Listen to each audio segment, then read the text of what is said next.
children, today we're going to have another look at our favourite 5 story this week, Stanley's Stick. And today is going to be your turn to have a go at seeing if you can use some of that really good vocabulary that Miss Hush spoke to you about yesterday. Okay, so let's have a look. So the title is Stanley's Stick. Stanley stands on Stockport Station with his stick. Stanley always carries his stick with him. Now, how did you think Stanley was feeling about getting on the train? Here he is, look, standing with his stick. So how do you think he was feeling about getting onto that train? Brilliant. Did some of you say excited? I think Stanley's excited too. He's excited to be going on a journey. Stanley's stick was once part of something tall and grand, and it will never return. But it can still be a stick, as best as it can. Now, when Stanley found his stick, how do you think he was feeling, and how many ideas do you think he had for playing with his stick? Did you think he was brimming with ideas, that he had lots of ideas? I think from looking at his face that he had lots of ideas too. I think he was brimming with ideas. Stanley has a lot of stick activity, like pretending the stick is a whistle or a banana that is quite straight. You don't have to be great to be great. Like pretending the stick is a match to catch the world aflame.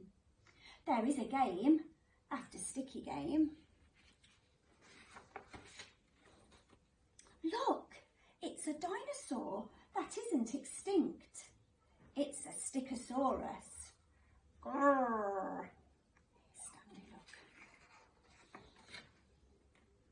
Stanley has tried out some names for his stick, like Starry and Moon, but those names were all the wrong shape. For a while, he liked Stirry, but that is better for a spoon. Now, how do you think Stanley feels about naming his stick? Did you think he was maybe struggling a little bit? He was stuck for ideas. He really didn't know what to call it, did he? Stanley's stick is good for writing in the sand, in languages only Stanley can understand. And 4 times now he has used his stick to pick up slugs from the pathway, platform and pavement, thus saving them from a fate worse than feet. Here he is, look, using his stick to rescue the slugs. Stanley's friend Bertie has some string, and sometimes they tie the string to the stick's end and go pretend fishing.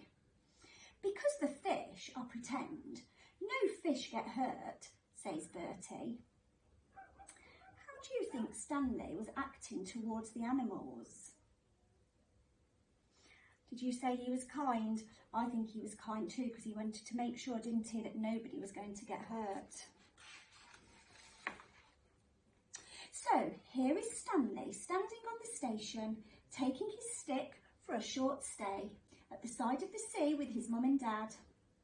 The train pulls in. Down at the sea, Stanley goes down to the side of the tide. His folks take stock of Stanley standing in the sand, stick in his hand. What is he doing? So here's Stanley, look, standing by the tide.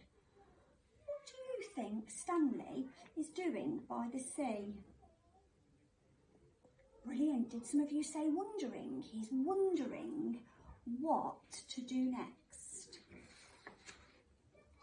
Maybe the boy thinks it is time for the stick to be taken for someone else to enjoy. Stanley hurls his stick into the wide tide. Gosh, what a tiny splosh for something that has been so big in Stanley's days. The sea picks up the stick and tucks it into itself. Stanley is stickless. Here he is, look, his stick has gone into the water. The next morning, back at their spot on the beach, The tide is out. Stanley treads towards the spreading sea. Boats ride sea back out on the distance, and Stanley decides to look for interesting sticks. For other sticks which have been carried, twiggy back upon the turning tide. So here he is looking for another stick. Soon he stumbles upon a stick alone upon the shore. It is quite different from the stick he had before. It is wonky. It's not wonky, doesn't it? The stick is an unusual saxophone. Stanley thinks of home and begins to blurt a tune for Bertie. Now have a look at Stanley. How do you think he's feeling about his new stick? Enthusiastic. That's what Mrs. Doherty thinks too. I think he's really excited and he's looking forward to being able to do some new things with his stick.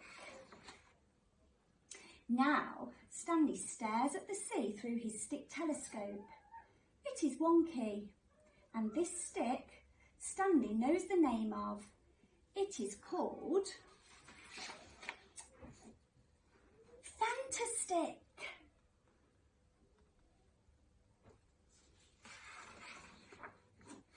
Stanley's Fantastick. Well done. I'm really pleased with how well you used some of those new words that we've been learning this week, and I hope you enjoyed sharing Stanley's stick with me.